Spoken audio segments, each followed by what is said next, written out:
বলছে শফিকের ভিডিওটা। এই যে আপনাদের মুর্শিদাবাদী মনে হচ্ছে সম্ভবত একটা চ্যানেল আছে পল্লীগ্রাম না কি বলছে, শফিকের ভিডিও। হ্যাঁ, ফচকে ছেলে কি করে পরের মেয়েকে পটিয়ে পাটিয়ে বিয়ে করতে হয় এটা দেখায়, দেখায় না? হ্যাঁ, আর কি করে বউ সাজতে হয় এটা দেখায়, কি করে পরের মেয়েকে এরকম করে গুতা দিতে হয় এটা দেখায় ওখানে। হ্যাঁ, কি করে কাকে চোখ মারতে হয় এটা দেখায়, কোমর দুলিয়ে মানে পেট বার করে ড্যান্স করতে হয় বাচ্চা ছেলেকে এটা দেখানো হয়, দেখানো হয় না? দেখানো হয়। কি করে মিথ্যা কথাটা গুছিয়ে বলতে হয় এই ভিডিওটা দেখানো হয়। আর আপনার আমার বাড়ির মেয়ে, আপনার আমার বাড়ির ছোট বাচ্চারা মোবাইলে লিখতে না পারলে বলছে শফিকের ভিডিওটা করছে, কি করছে না? সারাদিন এই নিয়ে ব্যস্ত, সারাদিন টোটাল সমাজের সিস্টেমটাই নষ্ট করে দিয়েছে।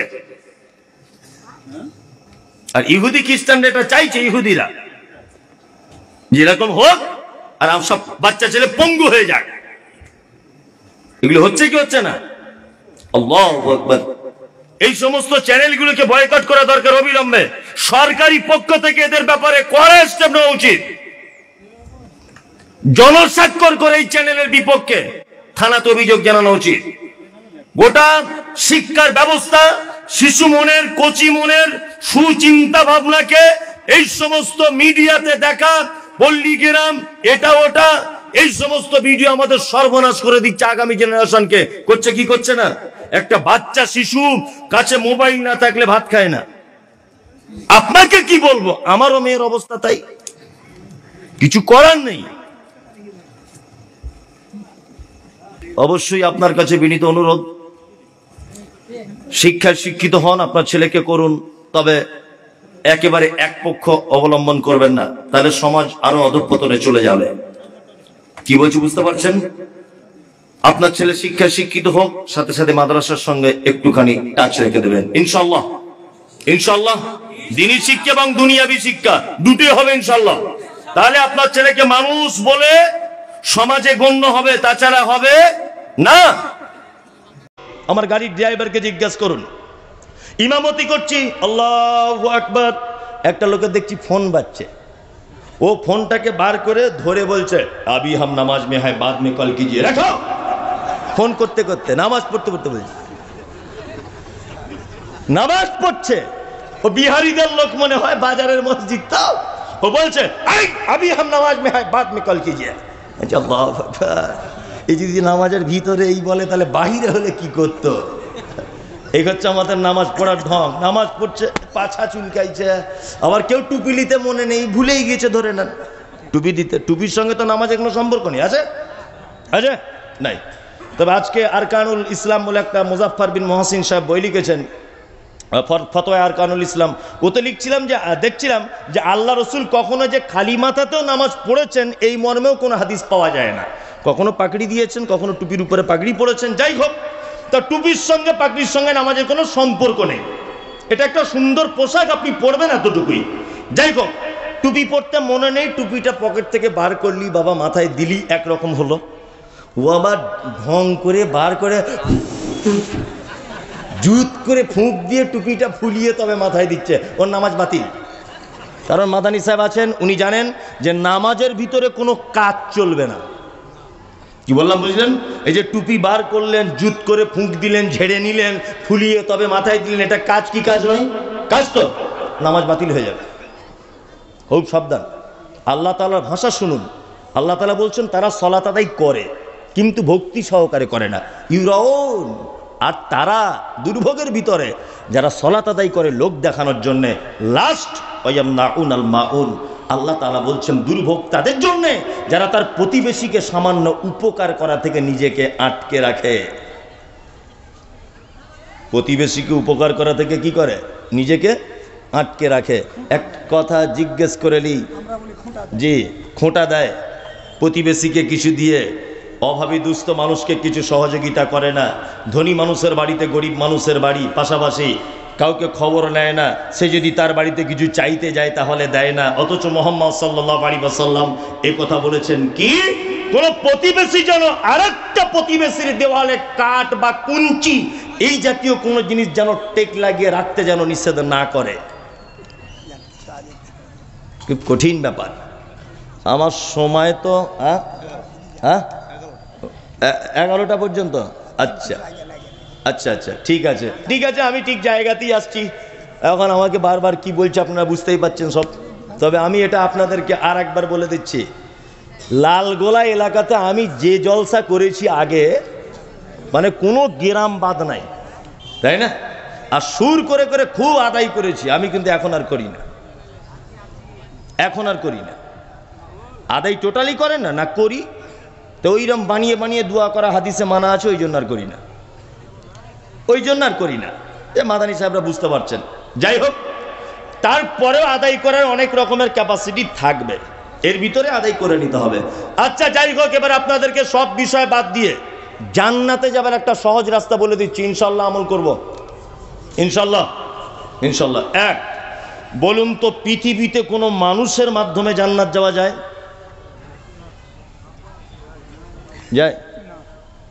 পৃথিবীতে কোনো মানুষের মাধ্যমে জান্নাত যাওয়া যায়? যায়। পিতা মাতার সেবা করার মাধ্যমে জান্নাত যাওয়া যায়। কি বললাম বুঝলেন? হ্যাঁ, এদের সেবা করার বদৌলতে এদের মাধ্যমে কোথায় যাওয়া যায়? জান্নাত যাওয়া যায়। পৃথিবীতে আর কাউকে সেবা যত্ন করে আপনি যে জান্নাত চলে যাবেন এরকম কোনো ব্যাপার নয়। আল্লাহ নেকি দিবে অপুরন্ত, কিন্তু পিতা মাতার সেবা যত্ন, তাদের সঙ্গে সদ্ব্যবহার করলে কোথায় পাওয়া যায়? জান্নাত পাওয়া যায়। আপনাদের এখানে পিতা মাতারা সেবা যত্ন পাচ্ছে তো? আচ্ছা, এই যারা বেটা বসে আছেন, বাপ মাকে দেখছেন? বাপ মা বুড়ো হয়েছে, কেমন সিস্টেমে খাচ্ছে বেটাদের কাছে? পালি সিস্টেম, মানে ওর বাপ মসজিদের ইমাম সাহেব আর ওর মা মুয়াজ্জিন, মানে এইরকম একটা ব্যাপার আর কি, তাই না? আবার যদি একদিন এদিক ওদিক হয়ে যাচ্ছে, একদিন বৌমারা কি বলছে, কেন ক্যালেন্ডার দেখে খেতে পারো না? ক তারিখ হলো আজকে? আবার কেউ মিষ্টি করে বলছে, আমাদের তরকারি কি খুব মিষ্টি, ছেড়ে যেতে মন চায় না। বলে কি বলে না? বলে। বিনীত অনুরোধ, মরা মানুষের মতো বসুন, আমি 10 মিনিট একটা তথ্য আপনাদেরকে আমি পেশ করছি, দেখুন তো কেমন হয়। এক,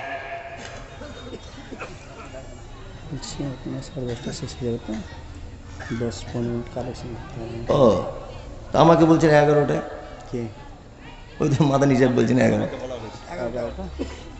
আচ্ছা ঠিক আছে, ওই তার মাঝামাঝি আমি আসছি, আমি ঠিক জায়গাতেই এসছি, অসুবিধা নেই, আপনি চুপচাপ মেরে থাকুন, আমি ঠিক জায়গাতেই আসছি আস্তে আস্তে। হ্যাঁ আমি চলে আসছি, এখনই চলে আসছি, টেনশন নেই, আপনার থামুন, আমি ঠিক জায়গাতে আসছি, অত ঘাবড়াচ্ছেন কেন? এরপরে তো আরেকজন বক্তা আছে। যাই হোক, আপনার একটা লোকে 4 বেটা, কটা বেটা?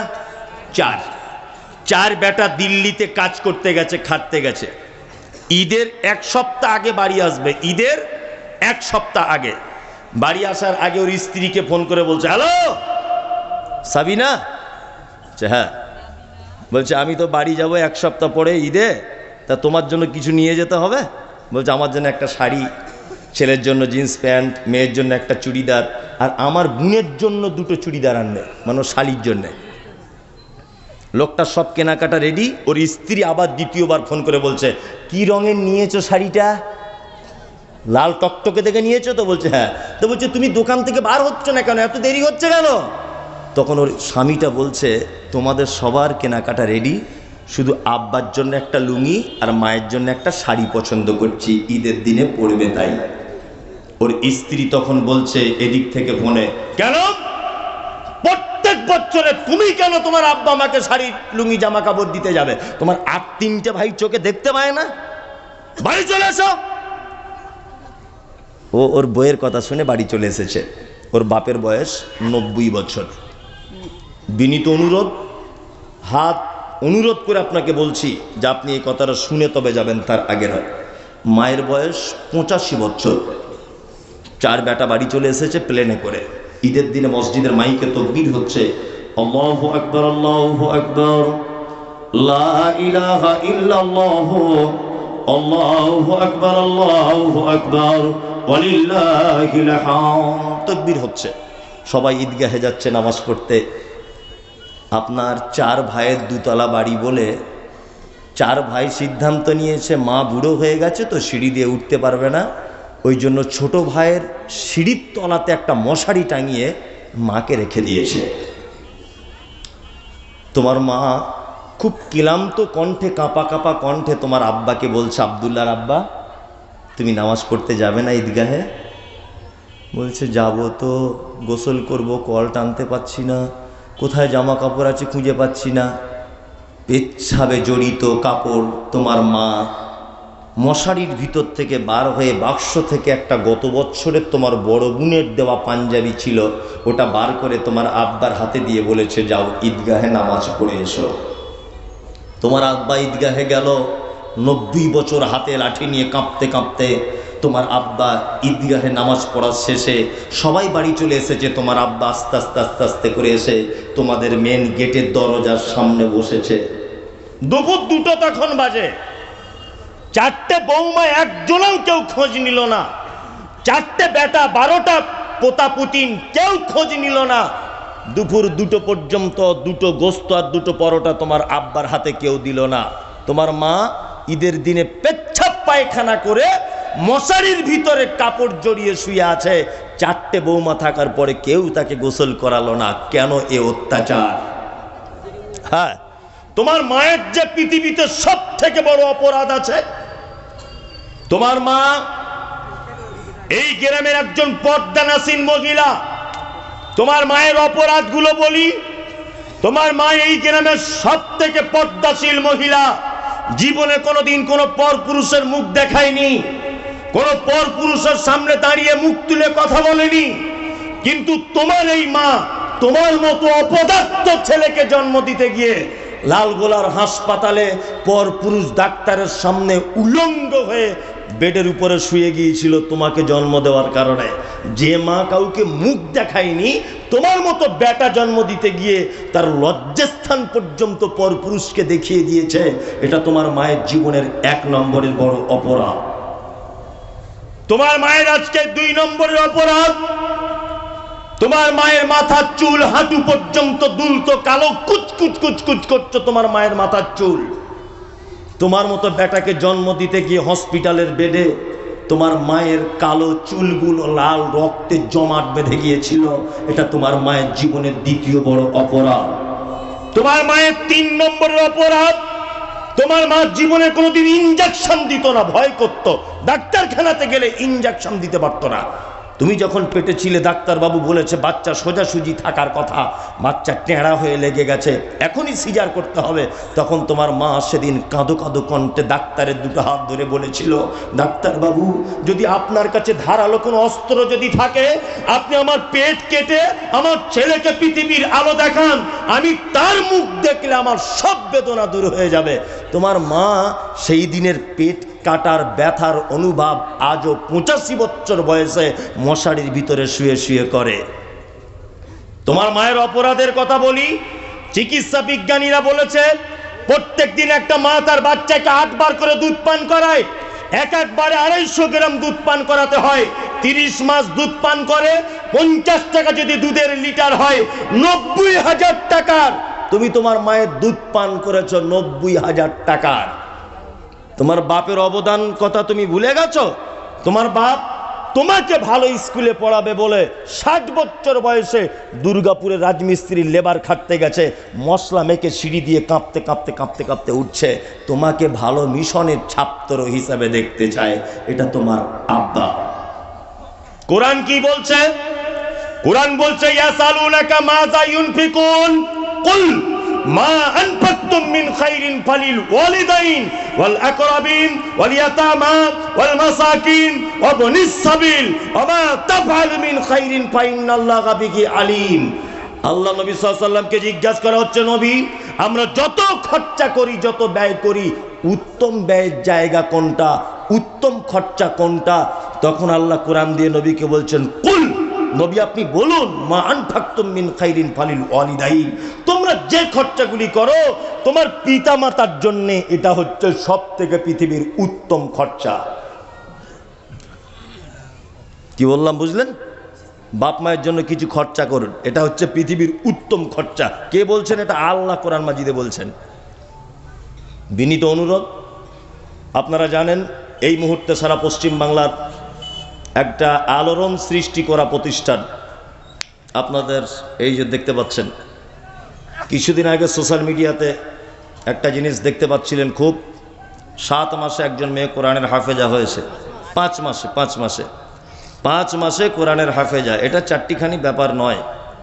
কি বললাম বুঝলেন তো? জি। তবে আমরা শুধু ফল দেখি, ফলটা দেখি শুধু আমরা তার স্বাদ গ্রহণ করব আর খুব মিষ্টি প্রশংসা করব, তা না। গাছ যে পরিচর্যাও করতে হয়েছে এটার দিকেও একটু লক্ষ্য রাখা উচিত। কি বললাম বুঝলেন না? এই ফলটাকে যদি পরিচর্যা ভালো করে না করা হতো তাহলে পাখিতে খেয়ে চলে যেত না, চলে যেত। শুধু 5 মাসের হাফেজাকে আপনারা বারবার দেখছেন, কিন্তু এই মাদ্রাসার পিছনে যাদের অক্লান্ত পরিশ্রম রয়েছে, তার ভিতরে আমার পরিচিত বন্ধুবর মানুষ আমার বড় ভাই ইসমাইল মাদানী হাফেজাউল্লাহ, ওনার অক্লান্ত পরিশ্রম, পরামর্শ রয়েছে, আপনাদেরও সহযোগিতা রয়েছে। অত্র প্রতিষ্ঠানে আপনাদের কাছে বিনীত অনুরোধ, আগামী দিনে যেন এলাকার উল্লেখযোগ্য প্রতিষ্ঠান হিসাবে এটা আল্লাহ কবুল করে। বলুন আমিন, আমিন, আমিন। যে কাজ কেউ করতে পারে না সে কাজ যদি আপনি করতে পারেন তাহলে আপনার জীবনে এর থেকে বড় সফলতা আর কোনো সফলতা নেই। আল্লাহ তার বিদ্যা বুদ্ধি দিয়েছে বলে 5 মাসের কোরআনের হাফেজা হয়েছে, সে এটা একটা আলাদা সাবজেক্ট।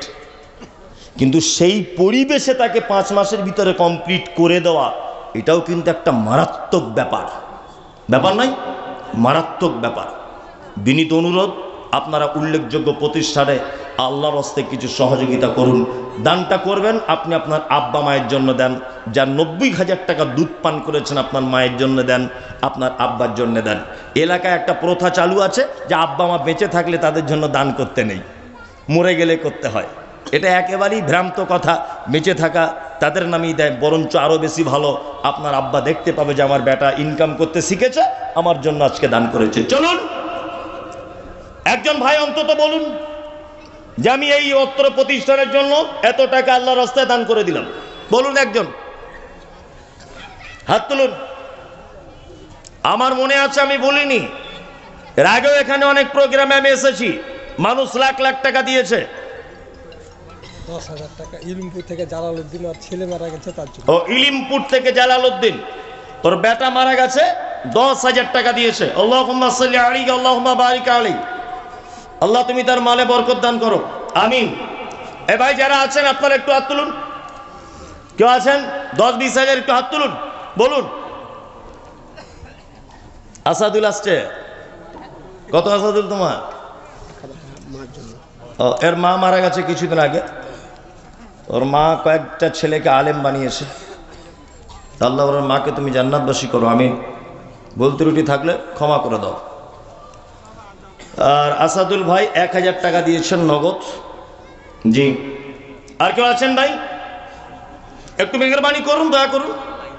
প্রতিষ্ঠান শুনলাম যে অনেক টাকা ঋণে আছে প্রতিষ্ঠান এখন, শুনলাম এটা আমি। জি, আচ্ছা আচ্ছা। আমার বাপজি 1000 টাকা, মুকিমনগরে ওনার বাড়ি, উনি এসেছেন, উনি 1000 টাকা দিলেন।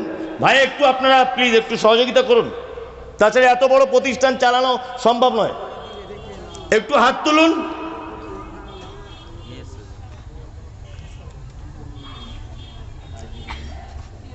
আসলে হয়তো দান করবেই না ভেবে চিন্তেই বসেছে, এরকম ব্যাপার। জমি কিনতে হচ্ছে 60 লাখ টাকা খরচ করে। আল্লাহ, অত লাখ টাকা আমি মুখে উচ্চারণই করতে পারবো না। 60 লাখ টাকার জমি ক্রয় করতে হচ্ছে, প্রায় কোটির কাছাকাছি, 60 লক্ষ টাকা। জি, আপনাদের কাছে বিনীত অনুরোধ যে বাকিতেও যদি হয় যে আমি 2 মাস পরে দিব, অনুরোধ আপনাদের কাছে যে এই রকম একটা প্রতিষ্ঠানে আপনারা কিছু খরচা করুন, জীবনে একটা স্বাদ পাবেন যে আমার টাকাটা একটা ভালো জায়গায় দিতে পেরেছি। আসুন ভাই একটু হাত তুলুন। কেউ আছেন এখানে বাকিতেও যে আমি 10,000 দিব, 2 মাস পরে দিব? আছেন ভাই কেউ? আছেন?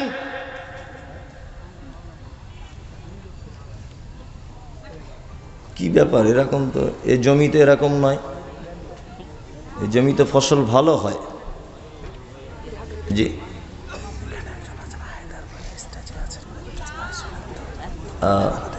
কে আছে? আচ্ছা জি মৌলভী ইসমাইল, মোহাম্মদ ইসমাইল মৌলভী। ইসমাইল মৌলভী 2000 টাকা। হায়দার আলী সাহেব কে আছেন এখানে? কে আছেন?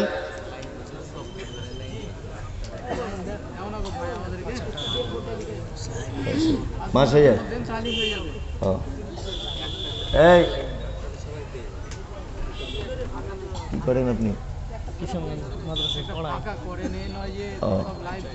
কই আর একজন কে এসছিল? এই ভাই কে? তোর নাম কি বাবু? মোহাম্মদ আজমল। মাশাআল্লাহ, আজমল 500 টাকা।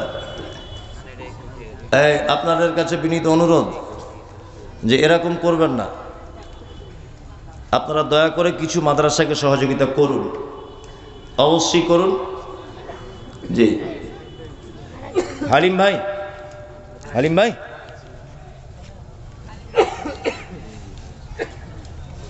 দেন ভাই, সকলে আসুন।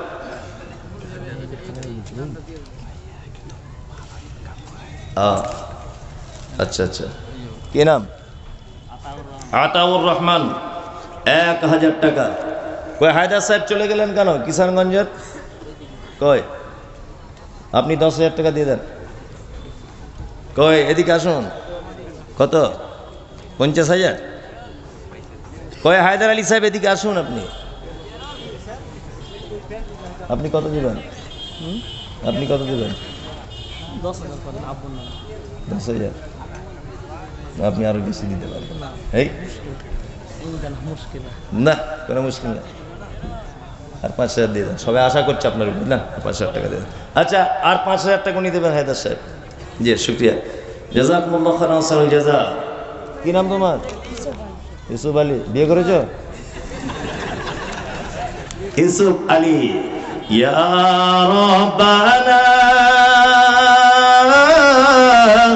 ইয়া রাব্বানা মরুর দোলাল মোদের গিলাল আর আসবে না। মক্কায় নবীর জন্ম হলো, আব্দুল্লাহ তার পিতা ছিল। মক্কায় নবীর জন্ম হলো, আব্দুল্লাহ তার পিতা ছিল। গর্ভে রেখে মারা গেল, পিতা এলো না। মরুর দোলাল মোদের গিলাল আরে আসবে না। আর কেউ দিবেন ভাই? পরবর্তী বক্তা চলে এসেছেন। আজকের আপনাদের প্রধান বক্তা যিনি, উনি চলে এসেছেন অলরেডি।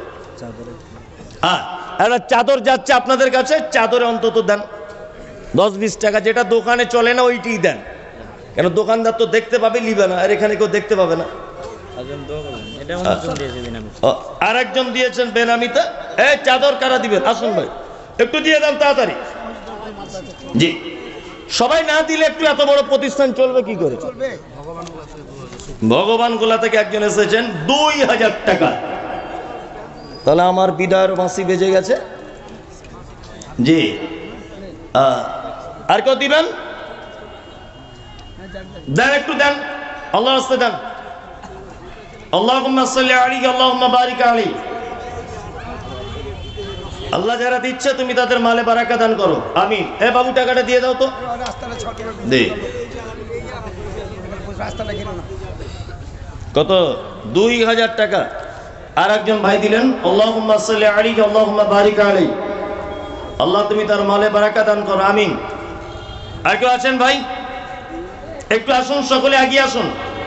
আরে বিন্দু বিন্দু দিলে অনেক কিছু হয়ে যাবে। চাদর নিয়ে যাচ্ছে কই? একটা চাদরের কাজ এত লোক। ভাই সবাই একটু খুচরা খাজরা পয়সা বার করুন, চাদরে দেন, সবাই দেন, একটু দেন, দেন, আপনি দেন, সবাই দেন ভাই। আরে চলেই তো যাবেন, অন্তত কিছু পয়সা দিয়েই যান আল্লাহর রাস্তায়। সবাই দেন।